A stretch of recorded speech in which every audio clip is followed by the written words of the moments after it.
Tessalonicenses, 1 Tessalonicenses, capítulo 3, os versículos de 1 a 5. Margarete, minha irmã, você que vai fazer a leitura para nós?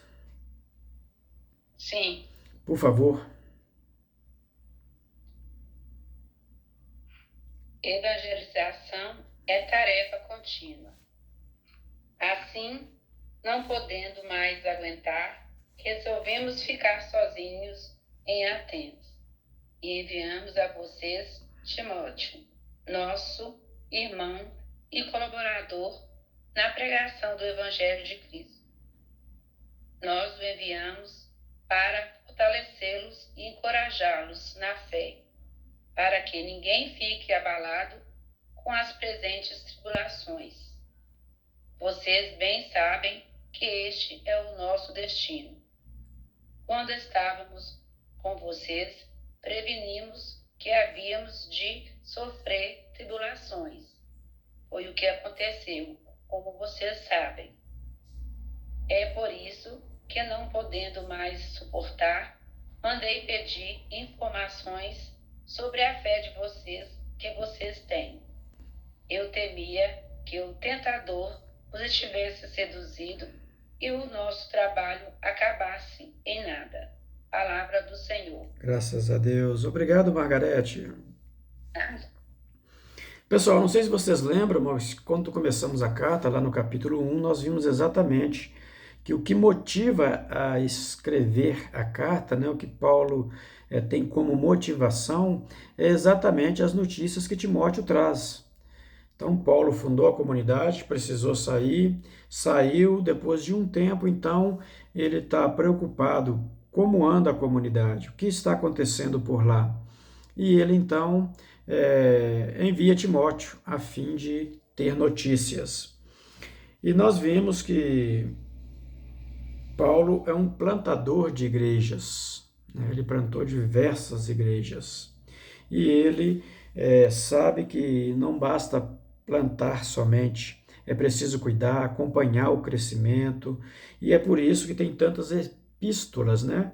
A tantas igrejas, tantas comunidades que Paulo escreveu. E é importante lembrarmos também que as cartas aos Tessalonicenses e as outras eram trocadas entre as igrejas. O próprio Paulo, nós vimos na carta aos Colossenses que ele oriente que as pessoas leiam e façam cópias para outras comunidades, a fim de que todos possam ter este conhecimento.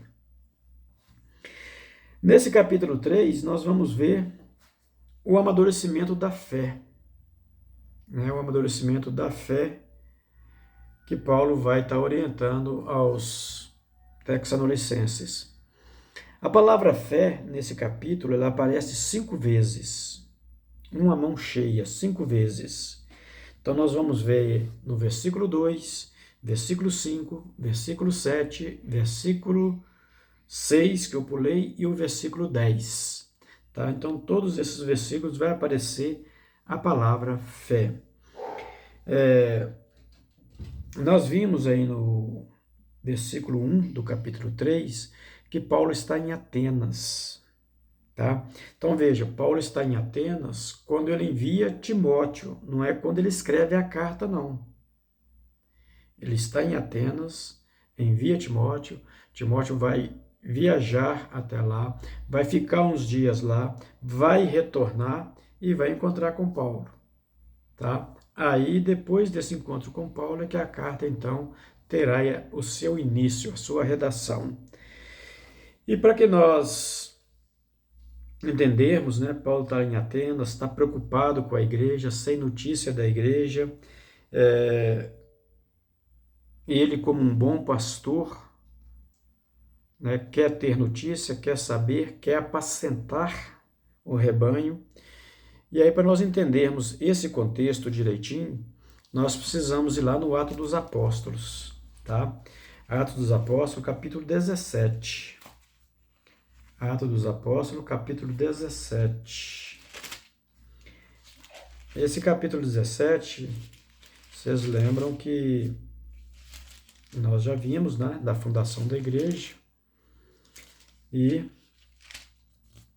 agora, no capítulo 16, Fundação da Igreja, capítulo 17, Paulo vai então ver as dificuldades que a comunidade de Tessalônica tem, tá? Então nós vamos atento para a leitura, espero que todos já tenham encontrado. Quem ainda não encontrou, acompanha, por favor, com a audição, né? Comadre Joséia. Ok. Atos dos Apóstolos, capítulo 17, os versículos de 16 a 34 e o 18, 1, tá? Lá do meu irmão, boa noite, seja bem-vindo. Boa noite a todos. Pode sim, por favor. A dinâmica da evangelização. Enquanto Paulo os esperava em Atenas, ficou revoltado ao ver a cidade cheia de ídolos. Por isso, discutia na sinagoga com os judeus e pagãos que adoravam o Deus único. E todos os dias discutia em praça pública com aqueles que ia encontrando. Também alguns filósofos epicureus e estoicos começaram a conversar com ele. Alguns diziam: o que está querendo dizer esse charlatão? Outros diziam: deve ser um pregador de divindades estrangeiras. Porque Paulo anunciava Jesus e a ressurreição. Tomando Paulo consigo, o levaram ao Areópago, dizendo: podemos saber qual é a nova doutrina que você está expondo? De fato, as coisas que você diz são estranhas para nós. Queremos, portanto, saber do que se trata. Com efeito, todos os atenienses e os estrangeiros residentes passavam o tempo a contar ou a ouvir as últimas novidades. De pé, no meio do Areópago, Paulo disse: senhores de Atenas, em tudo eu vejo que vocês são extremamente religiosos. De fato, passando e observando os monumentos sagrados de vocês, encontrei também um altar com essa inscrição: ao Deus desconhecido. Pois bem, esse Deus que vocês adoram sem conhecer é exatamente aquele que eu lhes anuncio, o Deus que fez o mundo e tudo que nele existe. Sendo Senhor do céu e da terra, ele não habita em santuários feitos por mãos humanas. Também não é servido por mãos humanas, como se precisasse de alguma coisa, pois é ele que dá a todos a vida, respiração e tudo mais. De um só homem, ele fez toda a raça humana para habitar sobre toda a face da terra, tendo fixado os tempos previamente estabelecidos e os limites de sua habitação. Assim fez para que buscassem a Deus e para ver se o descobririam, ainda que fosse a palpar delas. Ele não está longe de cada um de nós, pois nele vivemos, nos movemos e existimos, como alguns dentre os poetas de vocês disseram: somos da raça do próprio Deus. Sendo, portanto, da raça de Deus, não devemos pensar que a divindade é semelhante ao ouro, à prata ou à pedra, trabalhados pela arte e imaginação do homem. Mas Deus, sem levar em conta os tempos da ignorância, agora anuncia aos homens que todos e em todo lugar se arrependam, pois ele estabeleceu um dia em que irá julgar o mundo com justiça, por meio do homem que designou e creditou diante de todos, ressuscitando-o dos mortos. Quando ouviram falar de ressurreição dos mortos, alguns caçoavam e outros diziam: nós ouviremos você falar disso em outra ocasião. A essa altura, Paulo saiu do meio deles. Alguns, porém, se uniram a ele e abraçaram a fé. Entre esses estava também Dionísio, o Areopagita, uma mulher chamada Dâmaris, e outros com eles. seguir, Paulo deixou Atenas e foi para Corinto. Palavra do Senhor. Graças a Deus. Obrigado, comadre Jusceia. Por nada, José. Bárbara, minha irmã, boa noite, seja bem-vinda. Bárbara, boa noite, seja bem-vinda.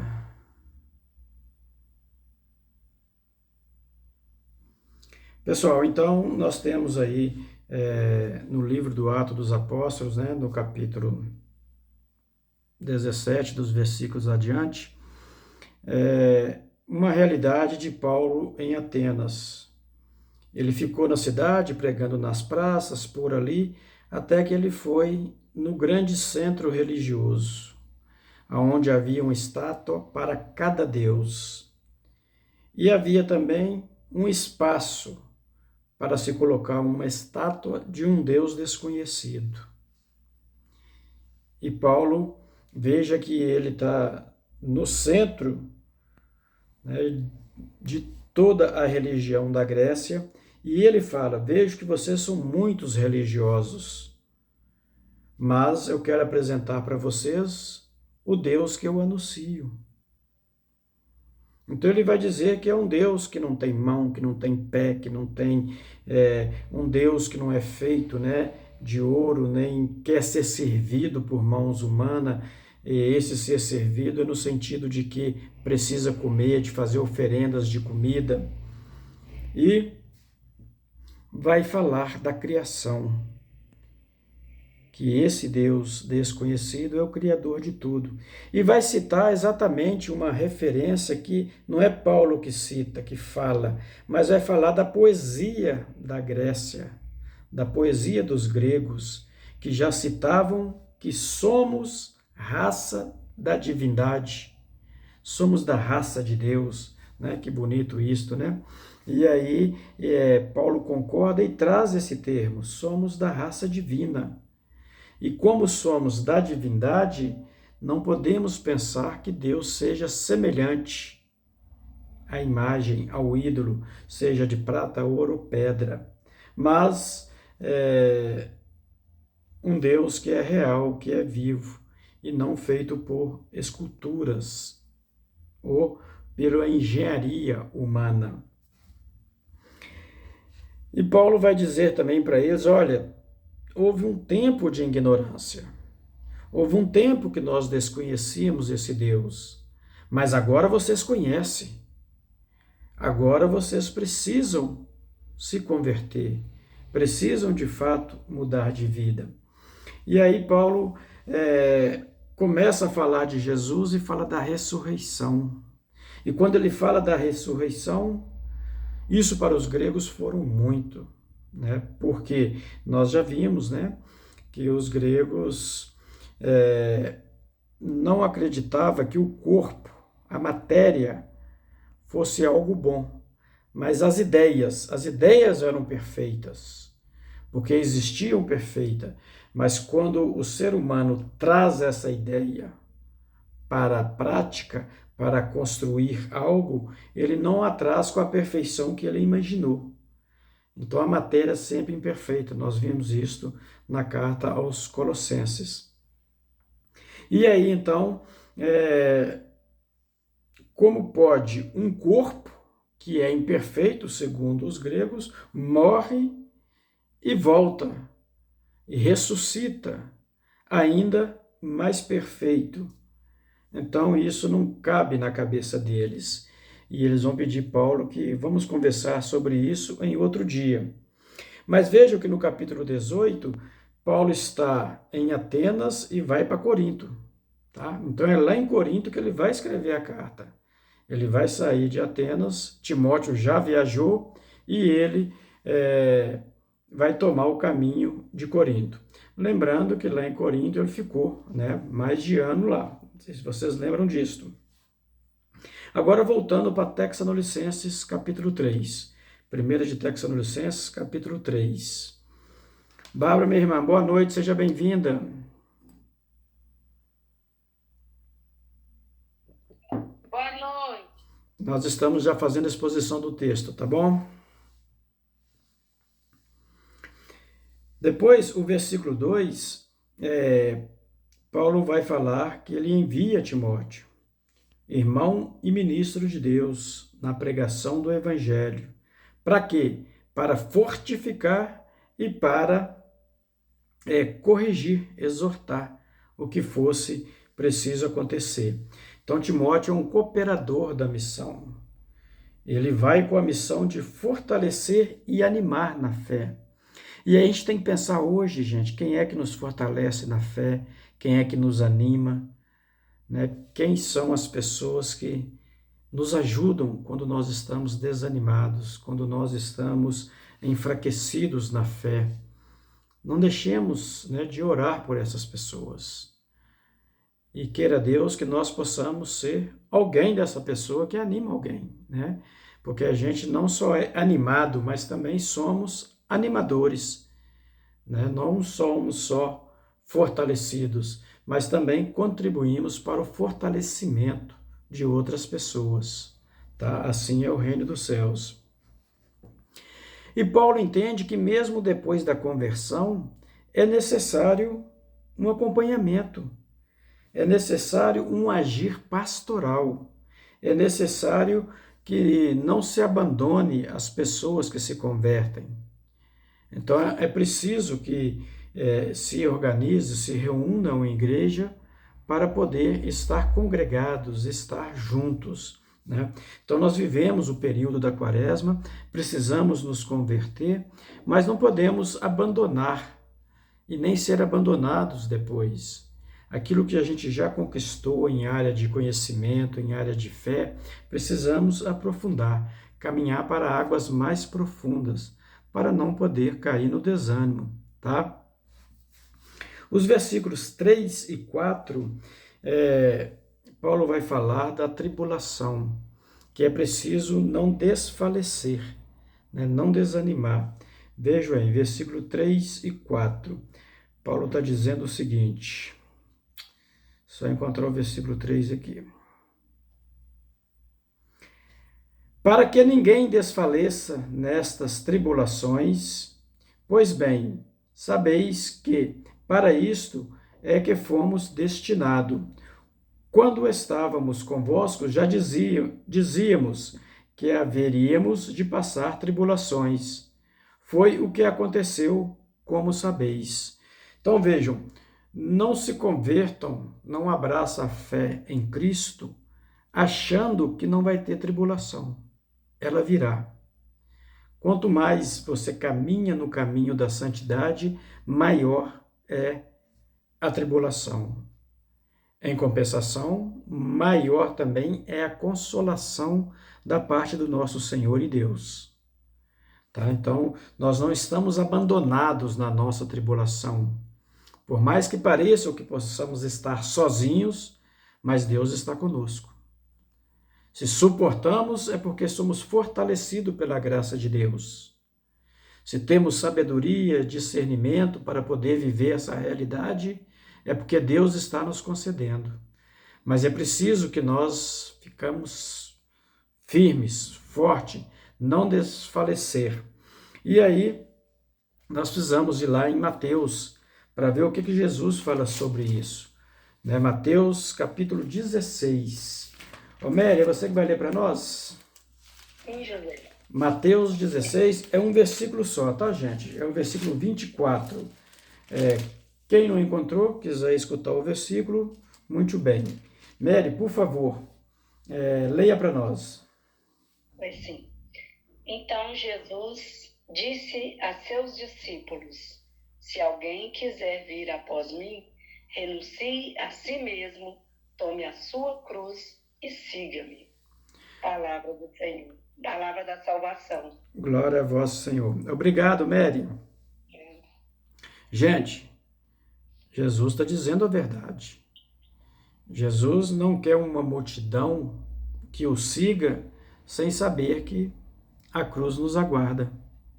Queremos ressuscitar, queremos estar na glória eterna, mas antes precisamos passar pela cruz. E é isso que Jesus está dizendo. Quem quiser segui-lo, vim após ele, tome a sua cruz, renuncie à sua vontade, né? Esse renunciar, renuncie à sua vontade e comece a fazer a vontade de Deus. Tá? E comece a fazer a vontade de Deus, porque as cruzes virão. Voltando lá em Tessalonicenses, capítulo 3, não existe cristianismo sem cruz. Tá? Então, muitos hoje prometem prosperidade, prometem glória, prometem muitas coisas. Que bom que essas coisas existem e que elas virão, mas não virão sem cruz. Não podemos... Eu ia falar isso mesmo, não existe cristão sem cruz, nem cruz sem cristão, né? O comentário que a gente sempre escuta. Não é verdade? Todo cristão tem que ter uma cruz, né? E a cruz tem que ter um cristão para poder abraçar, né? Obrigado, Mary. E é como diz o Padre Zezinho, né? Eu levo a cruz no peito, só tem sentido se eu tiver o Cristo fixo no coração. Ficou bonito, né? Se eu tiver o Cristo fixo no coração, aí a cruz no peito faz sentido, tá? Vejam, o versículo 5, Paulo vai falar da questão do medo de perder a fé que ele tem, que os irmãos possam perder a fé em função do tentador e em função das tribulações, né? Então, perder a fé é cair no desânimo. Então, muito cuidado quando você estiver desanimados, muito cuidado. Não confunda desânimo com cansaço. Cansaço é uma coisa, desânimo é outra, tá? Cuidado com o desespero, a falta de esperança, a desesperança. Cuidado com isto, tá?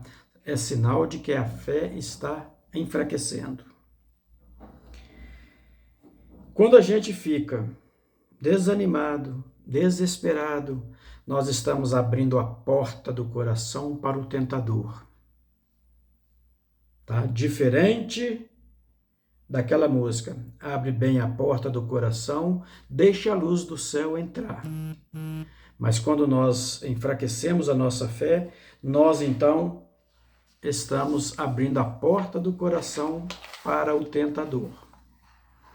E nesse sentido, nós precisamos nos fortalecer, esforçar para fazer os exercícios espirituais. Quem quer se fortalecer, vai para a academia, pega peso, faz exercício, faz alimentação, faz caminhada, tem uns que faz ciclismo, e enfim, né? Cada um faz uma atividade, mas exercita. E a nossa fé tem que ser exercitada. Precisamos, sim, leitura diária da Bíblia, ouvir as reflexões que são postas no grupo, comentar as reflexões, comentar as leituras, meditar sobre a palavra de Deus, fazer oração no decorrer do dia, aquela máxima de acordar, fazer oração e dormir, fazer oração, ótimo, mas o meio do dia precisa, e o meio do dia não é o meio-dia, não, é durante o dia, em nossas atividades, precisamos continuar em espírito de oração. Isso são alguns exemplos de exercícios. Existem muitos outros, tá? E o tentador, que Paulo está dizendo aqui, é exatamente o diabo. Não pense vocês que o diabo não existe, porque ele existe. Não pense que o inferno está reservado para os servos do diabo, porque está, tá? E nós não podemos esquecer que essa força do mal, Paulo já citou ela lá no capítulo 2 dessa mesma carta, né, no versículo 18, onde ele vai falar que ele quis muitas vezes ir visitar os Tessalonicenses, mas o diabo impediu, ou seja, as forças do mal atrapalharam a visita dele. E agora ele está dizendo, né, que para tomar cuidado, porque o tentador, ele é sedutor, ele é aquele que procura obstruir a obra de Cristo. E para nós entendermos melhor do que Paulo está falando, nós precisamos ir lá na carta de Pedro. Primeira carta de Pedro, capítulo 5, os versículos de 6 a 11. Repetindo, primeira carta de Pedro, capítulo 5, os versículos de 6 a 11. Jairzinho, meu irmão, se alguém ainda não marcou, pode acompanhar a leitura, por favor. Pode ler, Jairzinho. Abaixem-se diante da poderosa mão de Deus, a fim de que no momento certo ele os levante. Coloquem nas mãos de Deus qualquer preocupação, pois é Ele quem cuida de vocês. Sejam sóbrios e fiquem de prontidão, pois o diabo, que é o inimigo de vocês, os rodeia como leão que ruge, procurando a quem devorar. Resistam ao diabo, permanecendo firmes na fé, pois vocês sabem que essa mesma espécie de sofrimento atinge os seus irmãos que estão espalhados pelo mundo. Depois de sofrerem um pouco, o Deus de toda graça, aquele que os chamou em Cristo para a sua glória eterna, Ele os restabelecerá, firmará e fortalecerá, e fará com que vocês sejam inabaláveis. A Deus pertence todo o poder para sempre. Amém. Amém. Obrigado, Jairzinho. Vejam bem o que Pedro está nos dizendo. Se nós estamos sofrendo, se nós temos tribulação, não pense que é só eu que estou sofrendo. Os meus irmãos na fé, em outros lugares, também estão sofrendo, também estão passando por tribulações. Então, que suportamos, que sejamos fortes, porque o diabo, ele quer, e ele nos rodeia, né? Pedro coloca muito bonito esse exemplo para nós, porque ele coloca o diabo como um leão que está acorrentado, que nos vê, sente o nosso cheiro, mas a sua patinha não nos alcança. As suas mandíbulas grandes não conseguem nos morder, porque ele está preso, ele está amarrado. Agora, se eu for chegar perto dele, se eu for lá mexer com ele de pertinho, ele vai me atingir. Por isso, é importante que nós estejamos vigilantes, sóbrios, né? Precisamos estar confiantes, exercer a nossa atividade de fé todos os dias, para que a gente não se aproxime deste diabo, tá? Que Pedro coloca que é como um leão que ruge, só faz barulho.